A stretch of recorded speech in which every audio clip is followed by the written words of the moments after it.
L'expert n'est pas très bienvenu dans les vidéos parce qu'il est ennuyeux, il parle trop longtemps, il emploie du jargon. De plus en plus, on laisse la place aux militants pour sensibiliser à une cause. Et il y a très très peu de contrepartie. Enfin, voilà, on ne va pas interroger quelqu'un qui pense le contraire. Donc l'esprit, c'est on va laisser la parole se dérouler, quelqu'un qui va raconter son histoire ou qui va essayer de sensibiliser en employant des formules choc pour que ce soit largement diffusé.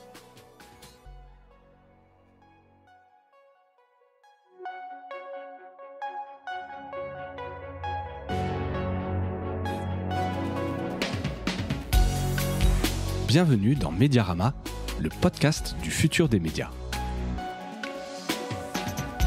Je suis François Desfossés et chaque semaine, je rencontre des entrepreneurs, des têtes penseuses et des experts de la galaxie média. Ce podcast est proposé par Cosa Vostra, agence de conseil tech et créative. Retrouvez-nous sur cosavostra.com.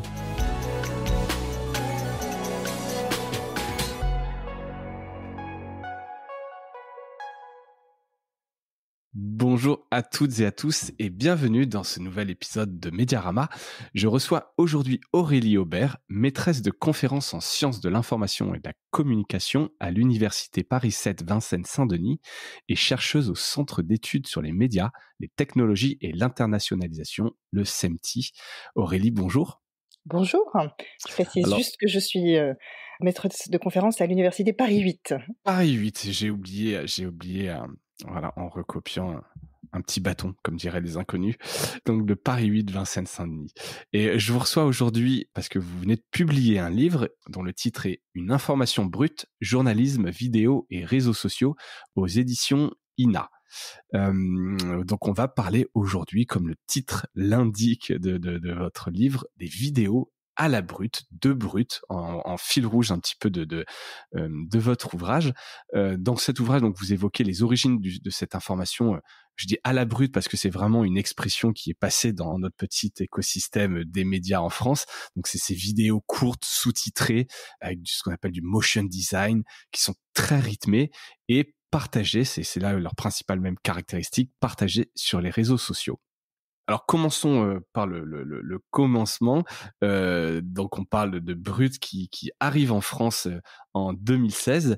Alors on en parle, c'est vrai, mais ça existait avant. Hein. Ce format, c'est pas Brut qui l'a inventé. Ça s'inspire notamment de deux médias, un américain, Nowziz, et Qatari, AJ+.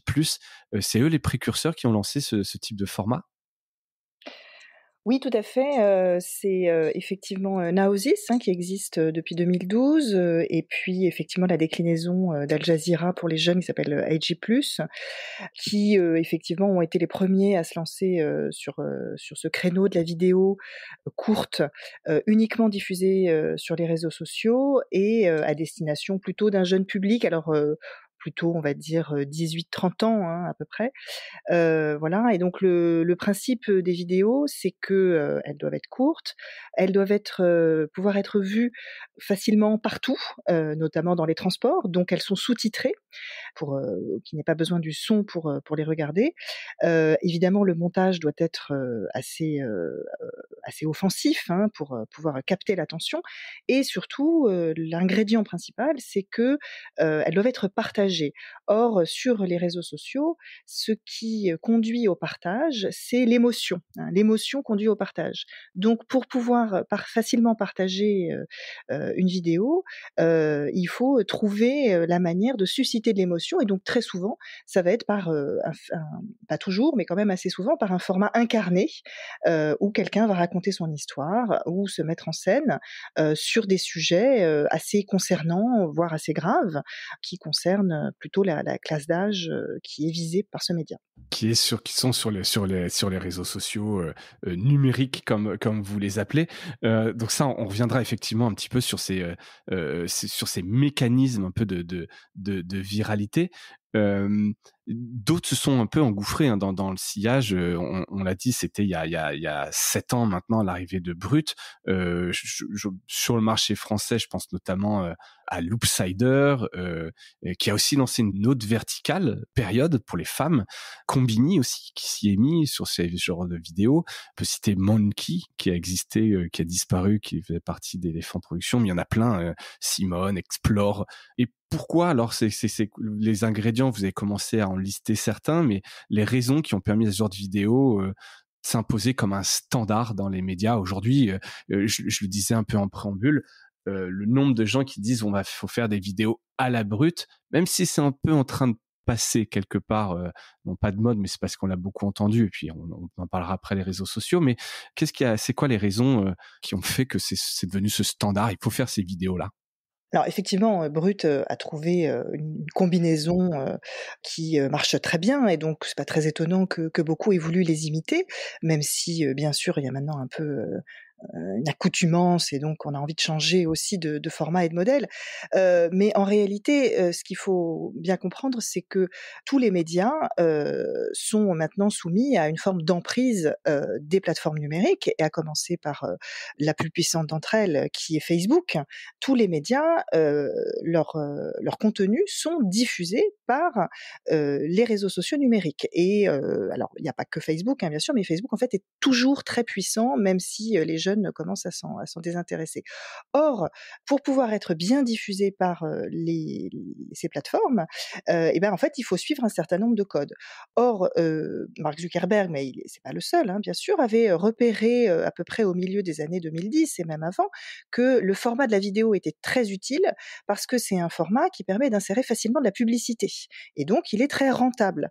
Donc, Facebook et les autres plateformes de réseaux numériques, de réseaux sociaux numériques, ont incité, les médias avec lesquels ils étaient en partenariat ou pas d'ailleurs, mais aussi, tous les gens qui se servent, les amateurs qui se servent de ces plateformes, à faire de la vidéo. Parce que c'est, gagnant-gagnant d'une certaine manière, hein.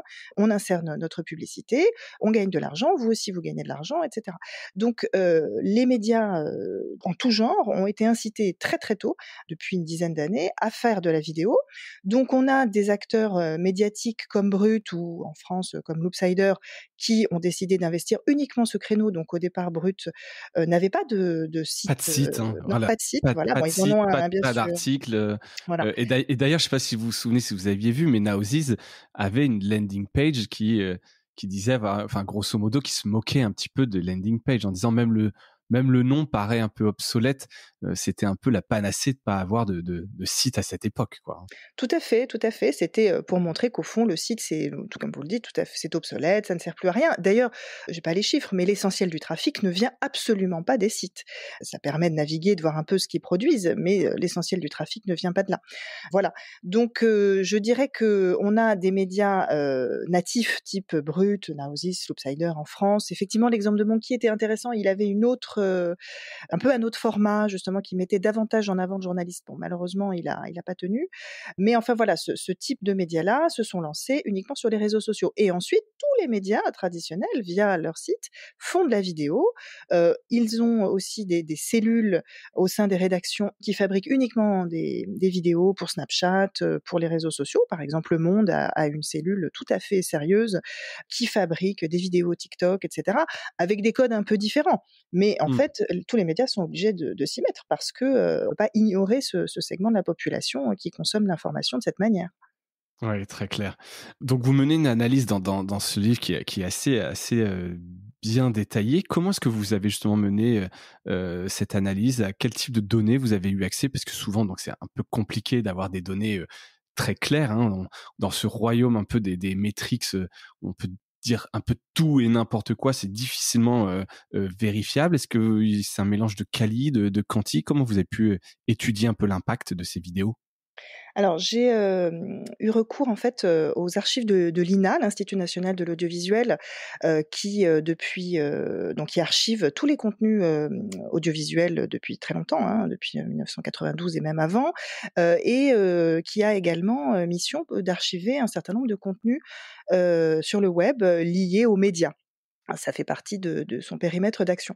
Donc Brut avait, diffusé, sur YouTube toutes ses vidéos depuis son lancement et grâce à l'INA, j'ai pu donc, avoir, les titres de toutes les vidéos, diffusées, sur YouTube, ainsi que les métriques de consultation. Alors c'est pas les métriques de Facebook parce que Facebook n'a pas d'accord avec l'INA, hein, pour, Mmh. partager, les métriques, mais ce sont les métriques YouTube. Alors, c'est pas exactement, comparable, notamment en termes de volume, hein, par rapport à celles de Facebook, mais ça donne des idées, voilà, de grandeur, le nombre de likes, le nombre de dislikes, le nombre de commentaires et le nombre de vues associés à chaque vidéo. Donc ça donne, beaucoup d'éléments. Donc j'ai traité toutes ces informations, quantitatives, associées aux vidéos et ensuite grâce aux titres, des vidéos, j'ai pu les revoir une par une.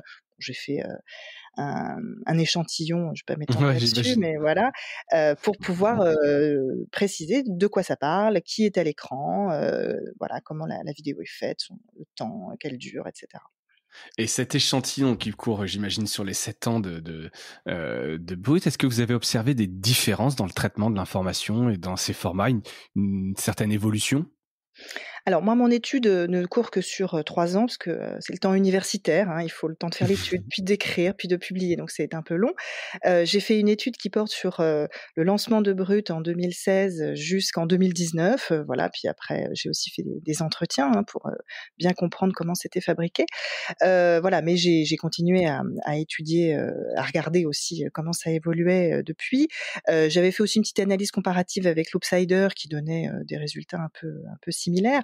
Alors ce que j'ai pu voir dans cette analyse chronologique sur 3 ans, entre vraiment les tout débuts de Brut et grosso modo, 2019, c'est qu'on a une ligne éditoriale qui est très, plastique, qui varie, très vite, et qui s'adapte, je dirais pas tout à fait en temps réel, mais presque, à ce qui marche bien, sur les réseaux sociaux et aux métriques de consultation. Mais bon, c'est assez logique, hein, ce sont des médias qui sont, évidemment, liés à leur audience. Voilà, donc ce qui m'a frappée, c'est que, au tout début du lancement de Brut en 2016, l'équipe vient, de Canal, hein, et donc c'est l'esprit Canal, c'est l'esprit Petit Journal, à l'époque, Yann Barthès, et donc ils refont un peu ce genre de vidéos avec des choses assez drôles qui mettent, un peu les politiques face à leurs, contradictions et cetera. Bon, mais très, très vite, en fait, ça marche pas très bien.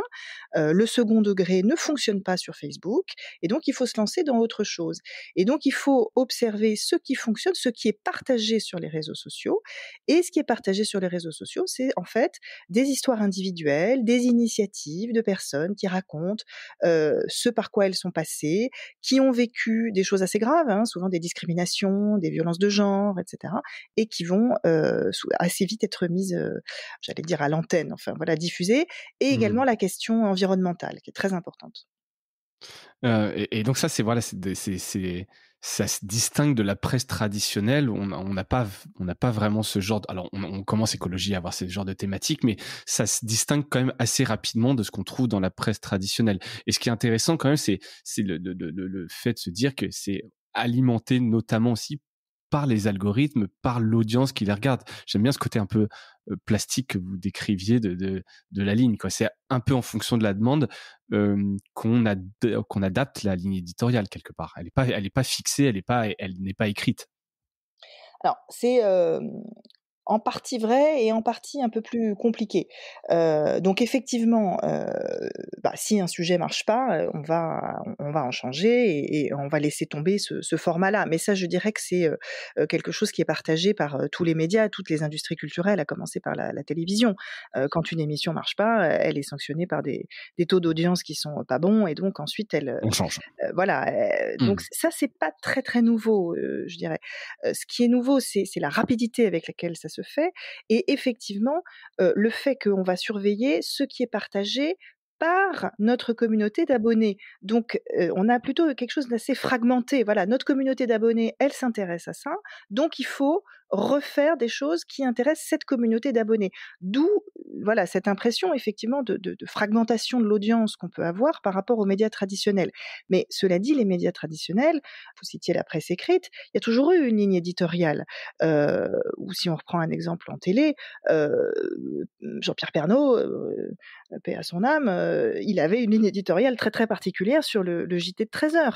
Ouais. Donc les médias ne traitent jamais de manière, tout à fait exhaustive, l'actualité. Il y a toujours des choix, il y a toujours des angles, qui sont pris. Donc là, c'est très, très visible, dans un média comme Brut. Mais tous les médias ont un angle et une ligne éditoriale. Or, sur ces médias-là, en tout cas pour Brut que j'ai bien étudié, il y a vraiment un choix de ligne éditoriale. Il y a un choix d'aller mettre, sur le devant de la scène, des problématiques, des problèmes publics importants, qui effectivement, sont beaucoup discutés, par la génération à laquelle ça s'adresse. Questions d'environnement, les questions de violence de genre, notamment, de santé mentale. Aujourd'hui, ils font un peu évoluer leur ligne, hein, depuis ce que j'ai étudié. Ouais. Voilà, donc il y a un choix éditorial très clair, très Et affirmé. est-ce que c'est notamment, dû au fait aussi que la rédaction, de ces médias est plus jeune que les médias traditionnels, plus sensible peut-être à ces thématiques de féminisme, d'écologie, ou est-ce que c'est vraiment, comme vous dites, juste lié au fait des trending topics, donc que les rédactions regardent pour voir ce que partagent les communautés, et cetera? Est-ce que c'est opportuniste ou est-ce que ça vient quand même aussi de ces rédactions beaucoup plus, sensibles au sujet? Oui, c'est les 2, c'est les 2. Bien sûr, les journalistes sont plus sensibles à ces sujets-là, et en même temps, ils, sont bien conscients au travers de tous les outils, de veille sociale qui existent et des outils audiométriques, hein, qui permettent de voir ce qui marche, qu'il faut aller, sur, certains sujets plutôt que d'autres, bien sûr, que certains sujets qui plaisent plus à la communauté d'abonnés. Donc c'est un mixte entre les 2, bien sûr. Un autre sujet que vous évoquez dans le livre, c'est le rapport un peu à l'expertise. Est-ce que vous pourriez revenir dessus rapidement, pour voir comment ces médias ont changé un petit peu cette relation des gens qu'on met en avant, en tout cas dans les vidéos? Alors, l'expert, n'est pas très bienvenu dans les vidéos parce que, il est ennuyeux, il parle trop longtemps, il emploie du jargon, donc non, pas d'expert, enfin le moins possible. Il y en a quelques-uns quand même sur la question environnementale, mais pas beaucoup, et on préfère soit, un anonyme qui raconte, son histoire, soit un militant, et ça c'est quelque chose qui m'a beaucoup intéressée, c'est-à-dire que de plus en plus, on laisse la place aux militants, pour sensibiliser à une cause, et il y a jamais, enfin en tout cas dans ce que j'ai étudié, il y a très, très peu, de contrepartie. Enfin, voilà, on va pas interroger quelqu'un qui pense le contraire, ce qui est en général, la manière dont travaillent les journalistes. Ils enquêtent Oui, à le charge et pour, à le décharge contre, d'une voilà, certaine manière. exactement. Voilà, donc là, c'est pas du tout l'esprit. L'esprit, c'est, on va laisser la parole, heu, se dérouler, quelqu'un qui va raconter son histoire, qui va essayer de sensibiliser en employant des formules choc, pour, voilà, pour que ce soit largement diffusé. Donc l'expert, non, non, l'expert est pas bienvenu du tout, et on essaye de le limiter, au maximum parce que sinon, les gens vont pas rester sur la vidéo. Il y a un facteur très, très important, hein, c'est le taux de rétention, c'est-à-dire le temps que les personnes, vont rester sur la vidéo. Il faut que ce temps de rétention soit suffisamment bon parce qu'ensuite, on est bien redistribué par les algorithmes, et donc si, vous quittez la vidéo trop tôt, votre vidéo va être mal redistribuée par les algorithmes. Donc quelqu'un qui parle trop longtemps comme ce que je suis en train de faire, c'est même pas la peine. Ouais, on n'est pas en train de faire là une vidéo à la brute. Très clairement, on respecte pas les codes, quoi. C'est un peu un des avantages du podcast. Quelque part, on échappe un peu à au diktat des algorithmes. Donc c'est plutôt une chance, c'est un espace de liberté, je C'est trouve. ça. Donc vous avez le droit de parler aussi longtemps que vous voulez, Aurélie. Il y a aucun problème.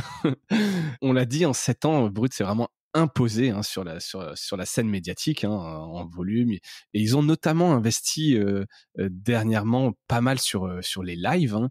On l'a vu dans les manifestations, les grèves, récemment, et plus de journalistes, un Rémi Buisine notamment, qu'on a beaucoup vu ces dernières semaines.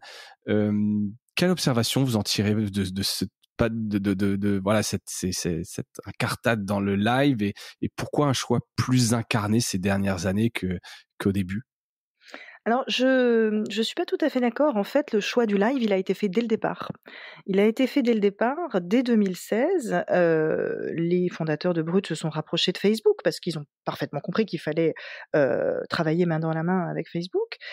Facebook leur a, mis à disposition un certain nombre d'outils, à commencer par, l'outil, si je puis dire, Facebook Live, hein, permettant effectivement de faire, du live, qui a été investi, d'emblée par Rémi Buisine. Rémi Buisine, il a été, embauché par Brut dès le début, hein. Et d'ailleurs, au moment, alors c'était pas exactement au moment de la fondation, au moment des manifestations des gilets jaunes, Brut, suivait toutes les manifestations, enfin Rémi Buisine suivait toutes les manifestations avec son en faisant du live. Et il avait été d'ailleurs assez critiqué par ses confrères, journalistes, parce qu'il n'y a pas de montage, il n'y a pas du tout de prise de distance vis-à-vis, de ce qu'il filme, et c'est toujours le cas d'ailleurs. C'est un choix, C'est Rémi clair. Buisine, il travaille comme ça, voilà. Mais effectivement, le travail journalistique, a priori, nécessite un montage, une prise de distance vis-à-vis des propos, et cetera. Bon, en tout cas, voilà ce que j'expliquais tout à l'heure. Donc c'est vraiment un choix qui a été fait. Donc effectivement, en ce moment, il y a eu beaucoup plus de manifestations dues, à la contestation sur la réforme des retraites. Donc c'est peut-être pour ça qu'on a l'impression on le voit On en voit plus. plus. En fait, il Mmh. est là depuis toujours, il est là depuis le début. En fait, c'est un peu l'arbre qui cache la forêt, Rémi Buisine. C'est un peu le seul visage connu, de Brut. Oui.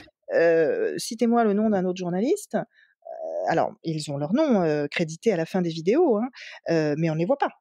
Dans les Non. vidéos brutes, le journaliste, il est complètement effacé, ce qui est pas forcément le cas de toutes les vidéos, des médias aujourd'hui qui circulent, hein. Il y a quand même un retour, et puis on voit aussi avec ce phénomène chez les youtubeurs, un retour un peu de l'incarnation Du via, face cam, quoi. ouais, voilà, du journaliste ou de l'expert, j'en sais rien, mais voilà, qui raconte. Donc là, dans le cas de Brut, en tout cas, Rémi Buisine, c'est le seul visage qu'on connaisse, parce que, il a investi le live, mais depuis le début.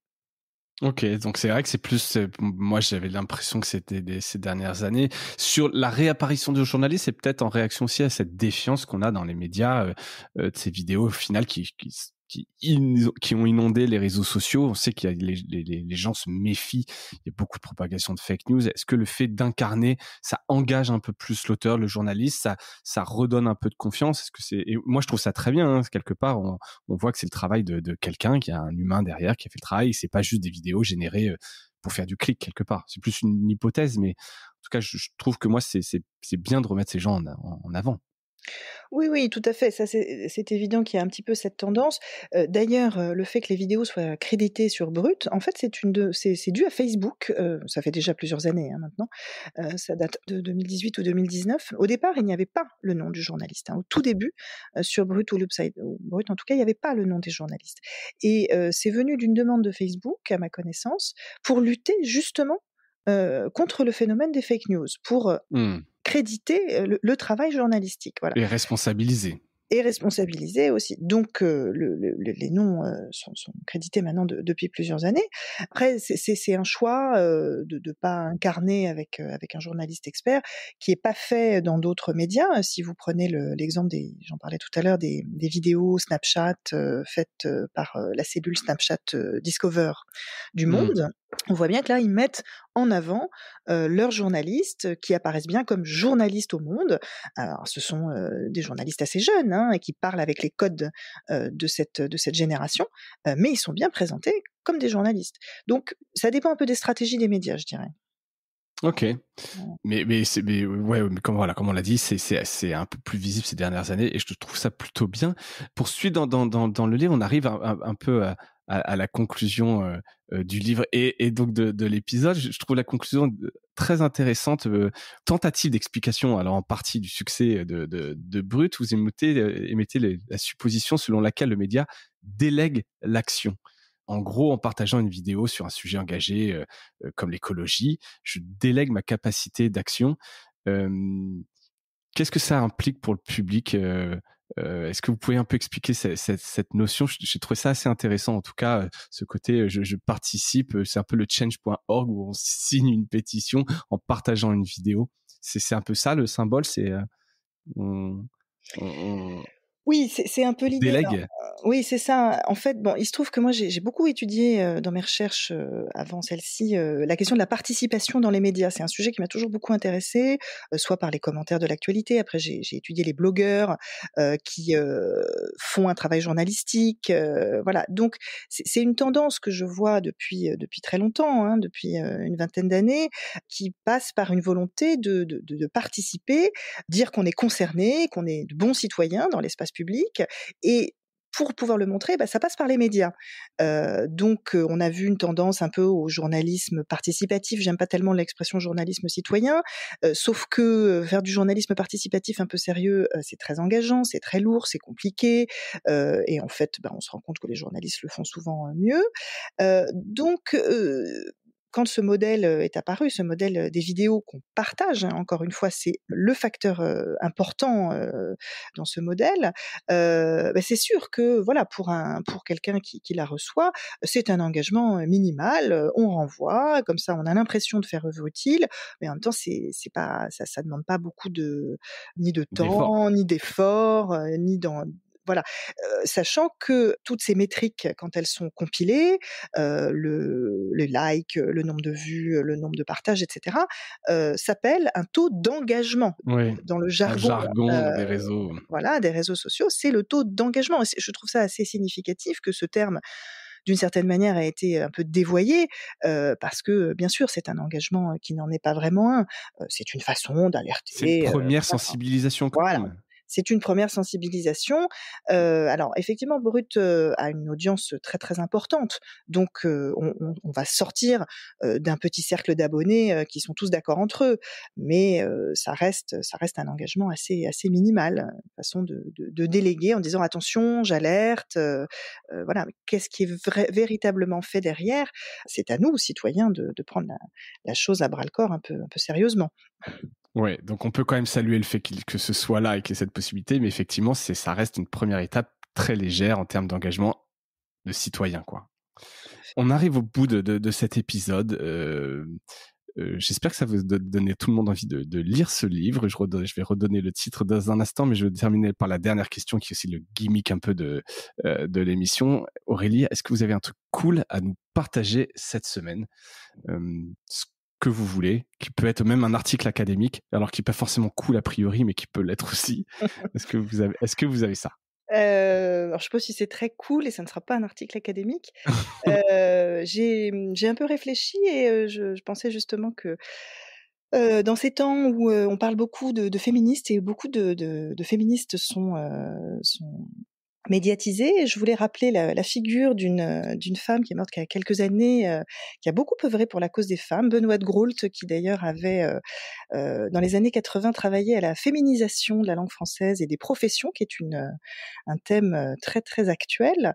Et je voulais, rappeler, faire découvrir ou redécouvrir, son livre qui s'appelle Les Vaisseaux du cœur, qui était paru en 1988, un livre assez audacieux que je, recommande à nos auditeurs et surtout à nos auditrices.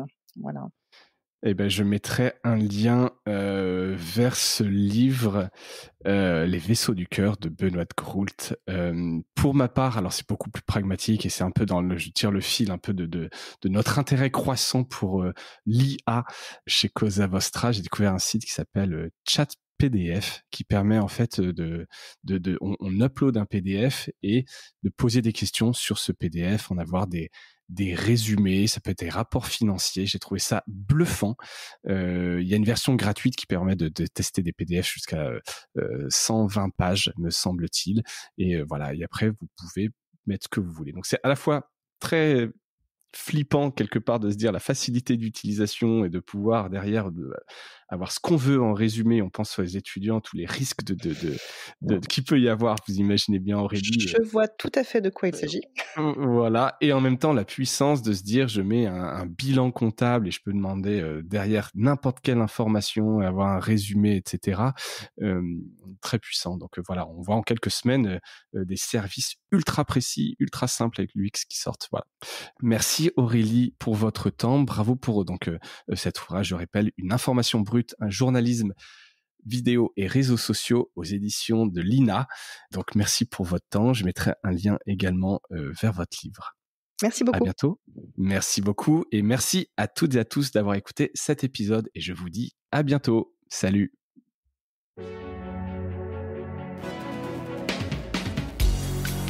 Voilà, Mediarama s'achève. Si cet épisode vous a plu, n'hésitez pas à le liker et le partager. Et puis, si vous souhaitez être accompagné par notre agence Cosa Vostra, contactez-moi par mail mediarama@cosavostra.com. Portez-vous bien.